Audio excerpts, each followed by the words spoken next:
The text came while I was reviewing quarterly reports for my resort chain. Remember to pack casual clothes for the beach house this weekend. Nothing fancy, it's just family. My mother-in-law's message, dripping with her usual condescension, made me smile. If she only knew. I'm Sarah Chen, 34, owner of the Sapphire Bay Resort Group, but my in-laws had no idea. They thought I was just their son Michael's wife who worked in hospitality. I'd never corrected their assumption. Let them believe I was a hotel receptionist if they wanted to. The truth was, I'd built my company from the ground up, turning one struggling beachfront property into a luxury resort empire. 10 years ago, when I met Michael at a hotel management conference, I was already successful but preferred to keep a low profile. He worked in marketing for a mid-sized firm and was charming, kind, and seemingly different from his status-obsessed family. We fell in love, and I decided to maintain my privacy about my true position. Let them get to know me for me, I told Michael. He agreed, though I sometimes caught him squirming when his family made snide remarks about my little job. The annual family beach vacation had always been a power play for my mother-in-law, Regina. She'd rent the most expensive house at Sapphire Bay, my flagship resort, and spend the week reminding everyone that she was the one treating the family to this luxury. The fact that she was actually paying me for the privilege was a private amusement I kept to myself for 5 years. But this year was different.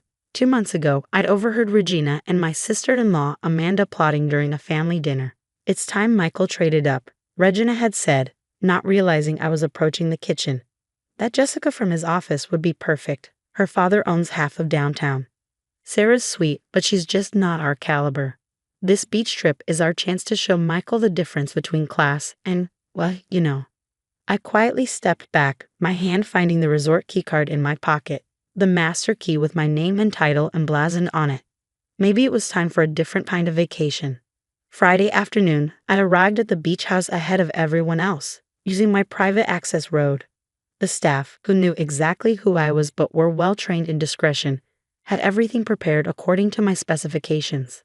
I changed into a simple sundress, exactly the kind Regina would consider cheap, and waited. They arrived in a convoy of luxury cars, Regina leading the way in her Mercedes SUV. Michael kissed me hello while his mother surveyed the house with her usual proprietary air.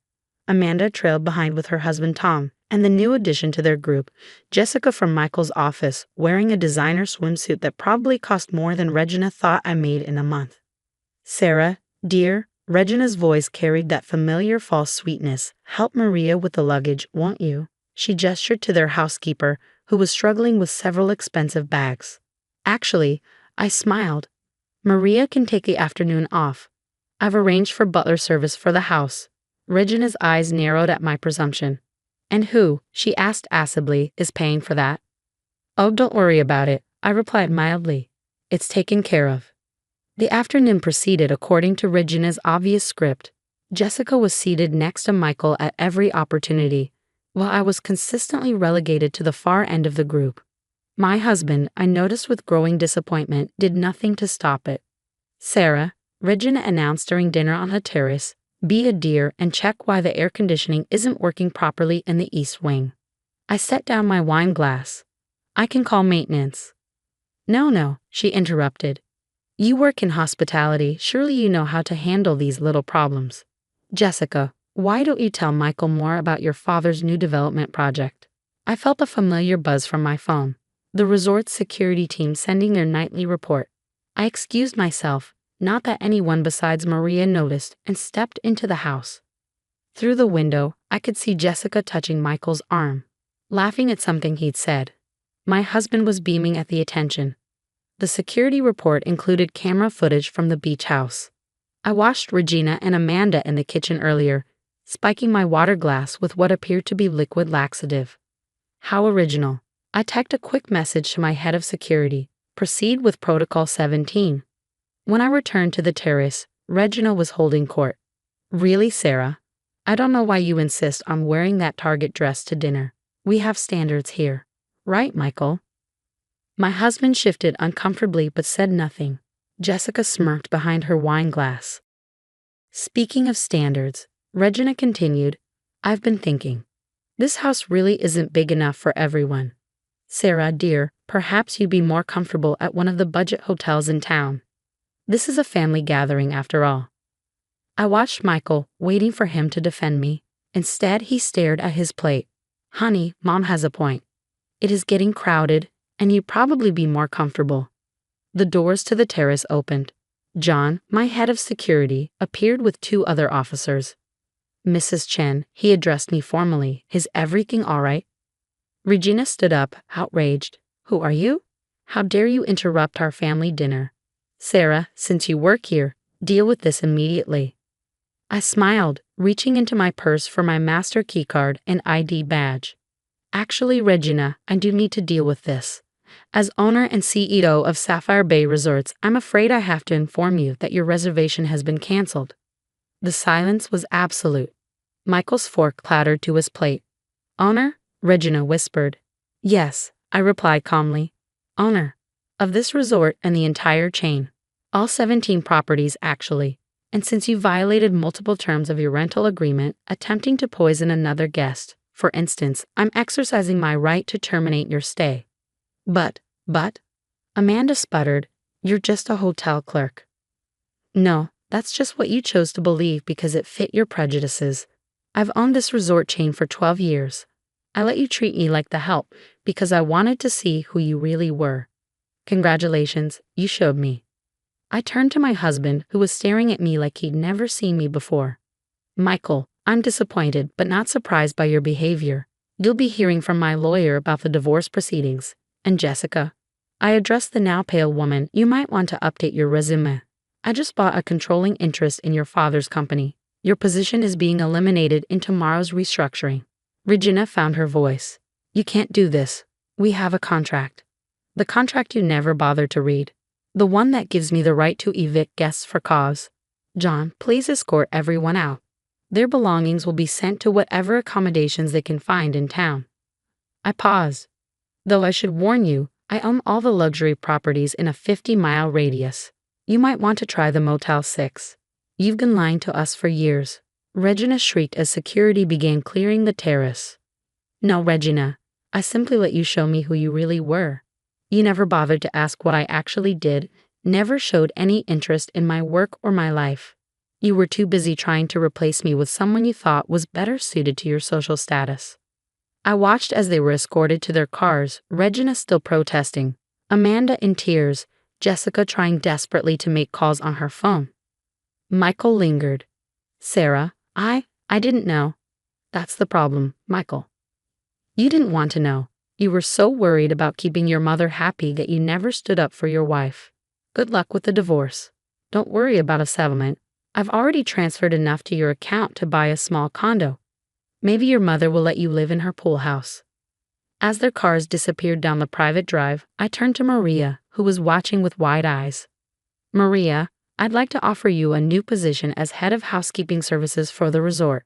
With full benefits and triple your current salary, of course. The woman burst into tears of joy, hugging me. Thank you, Mrs. Chen. I can't believe you let them treat you that way all these years. I smiled, watching the sunset over my resort. Sometimes, Maria, the best revenge is simply letting people show you exactly who they are. Now, shall we discuss your new duties over dinner? I believe we have a lovely meal going to waste. The video went viral 3 days later. Someone, probably one of the kitchen staff, had recorded Regina's meltdown as security escorted her off my property. The clip of her screaming, "But we're FAMILI," while being walked to her Mercedes racked up millions of views. Social media had a field day with the beach house boss lady saga, particularly when someone dug up Regina's old Facebook posts bragging about treating the family to luxury vacations at Sapphire Bay. I watched the fallout from my private suite at the resort's penthouse, sipping coffee and reviewing acquisition proposals. My phone hadn't stopped buzzing since that night. Calls from Regina, Michael, Amanda, their friends, their country club associates. I blocked them all. The only call I took was from Jessica's father. Mrs. Chen, he'd said, his voice carefully controlled. I believe we need to discuss the recent changes in company ownership. Mr. Bradford, I replied, we certainly do, particularly your daughter's involvement in attempting to break up my marriage. I'm sure the board would be interested in those text messages between her and my mother-in-law. plotting to seduce my husband during a company-sponsored event. The silence on his end was delicious. Now I continued about that merger you've been pursuing with Henderson Group. I'm prepared to make it happen, provided Jessica is relocated to your Singapore office immediately. That can be arranged. Wonderful. My lawyers will be in touch. The divorce proceedings moved quickly. Michael's lawyer nearly choked when he saw my financial disclosures. The prenup I'd insisted on, the one Regina had called unnecessary for someone of Sarah's position, proved invaluable. Michael got exactly what we'd agreed to, enough for a modest fresh start, nothing more. Regina's attempts at damage control backfired spectacularly. Her tearful interview with a local news station, claiming she'd been blindsided by her daughter-in-law's deception, prompted my PR team to release security footage of her attempting to spike my drink. The resulting headlines weren't kind. Mother-in-law's poisoning attempt exposed. Beach house drama continues. Amanda tried playing peacemaker, showing up at my corporate office unannounced. Sarah, please, she begged, Mom's a wreck. The country club is freezing her out. Her charity board asked her to step down. Can't you make this all go away? I looked up from my laptop, where I'd been reviewing plans for my newest resort acquisition. Coincidentally, the very property Regina had been bragging about booking for next year's family vacation. Make what go away, Amanda? The consequences of your actions? The truth about how you all treated me? Or just the public embarrassment of being exposed? We didn't know who you were. That's exactly the point. You shouldn't have to know someone's net worth to treat them with basic respect. I turned my screen to show her the property listing. By the way, I just bought the Vista Del Mar Resort. Your mother might want to find a new venue for her annual I'm Better Than You vacation. The aftermath rippled through their social circle. Regina's carefully curated image as the family matriarch crumbled. Her friends, those same women who'd smirked at her subtle digs about her daughter-in-law's modest background, now whispered about her behind designer handbags. The irony of them doing so in my hotels wasn't lost on me. Michael attempted reconciliation exactly once. He showed up at my corporate office wearing the suit he bought for our wedding. I miss you, he said, standing awkwardly in front of my desk. I was wrong. I should have stood up to them. Yes, you should have. I kept my voice neutral. But you didn't, not once in 5 years. I didn't know you owned all this. If I'd known. That's the problem, Michael. You needed to know I was wealthy to treat me with respect. It should have been enough that I was your wife. He left my office with slumped shoulders, finally understanding what he'd lost. Not my money. The prenup ensured he'd never had that. But my trust, my respect, and any chance of a future together. 6 months after the beach house incident, I hosted a charity gala at my flagship resort. The event raised millions for educational scholarships for hospitality workers. Maria, now my head of housekeeping services, gave a moving speech about opportunities and second chances. Regina tried to purchase a ticket. Her payment was refunded with a note. We reserve the right to refuse service. The media coverage was extensive. Business magazines that had once dismissed me as lucky or in the right place at the right time now praised my strategic brilliance in building my empire. A famous business journal wanted to profile me for their Women in Leadership issue. Looking back, I told the interviewer, I'm almost grateful for how they treated me. It taught me valuable lessons about character, about how people behave when they think you're beneath them. I've incorporated those lessons into my company culture. Every employee, from dishwasher to executive, is treated with equal respect. The article went viral. Applications to work at my resorts tripled. I instituted a new hiring policy. Any hint of elitism or superiority in an interview was automatic disqualification. 1 year after the beach house incident, I received an invitation to Michael and Jessica's engagement party. Apparently, she'd returned from Singapore and they'd reconnected. The venue? One of my competitors' hotels, the only luxury property in the area I didn't own. I sent a gift, a framed copy of the rental agreement from that fateful beach weekend with a clause about behavior-based eviction highlighted. My note read, "Congratulations. May your new family treat each other better than your last one treated me." Regina, I heard, had sold her beach house, the one she'd spent years renovating to keep up with the Sapphire Bay aesthetic. The buyer, my company, through a shell corporation. I had it converted into a retreat center for overworked hospitality employees.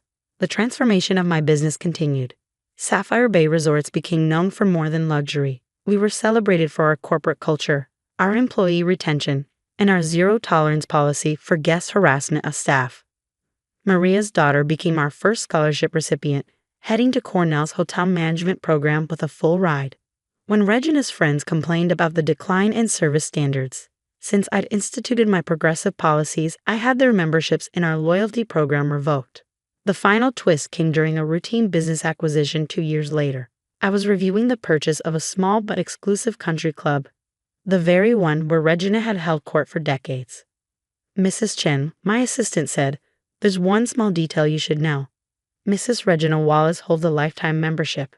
I smiled, thinking of all those years of condescension, of being treated like the help, of watching my husband fail to defend me. "Please inform Mrs. Wallace that under new ownership, all memberships are subject to review. Her presence would make other members uncomfortable." I used the exact words she used about me at the beach house. The letter terminating her membership was delivered the same day she received an invitation to Michael and Jessica's wedding, at a budget hotel ballroom. Apparently, Jessica's father's new Singapore-based position had affected their circumstances more than expected. I donated Regina's membership fees to the scholarship fund. The first recipient? Maria's youngest daughter, who dreamed of owning her own hotel someday. Sometimes, sitting in my penthouse office overlooking the ocean, I think about that last family dinner at the beach house. The shock on their faces, the sudden realization that the person they dismissed had held the power all along. But real power, I've learned, isn't in wealth or status. It's in being true to yourself, in treating everyone with dignity regardless of their position, and in never letting anyone else define your worth. Regina still drives past the resort sometimes. I've seen her car slow down at the gates, seen her stare at the sign that bears my name. I wonder if she finally understands that her greatest mistake wasn't in underestimating my wealth. It was in underestimating my worth. The beach house where it all ended is now my favorite private retreat. I've kept one thing from that last dinner: the wine glass Regina tried to spike. It sits in a display case in my office, a reminder that success isn't just about making money. It's about maintaining your dignity while letting others reveal their true character. Last week, I received a letter from Michael. Inside was an invitation to his and Jessica's wedding, along with a handwritten note. "I know you won't come, but I wanted you to see what rock bottom looks like. You were right about everything. I'm sorry I didn't see it sooner." I sent back a response on Sapphire Bay letterhead. "Congratulations. I've booked you the honeymoon suite at our Singapore property. Consider it my wedding gift, and a reminder that class has nothing to do with money." The suite, of course, didn't exist, but I'm sure they'll figure that out when they get there. After all, some lessons are best learned the hard way.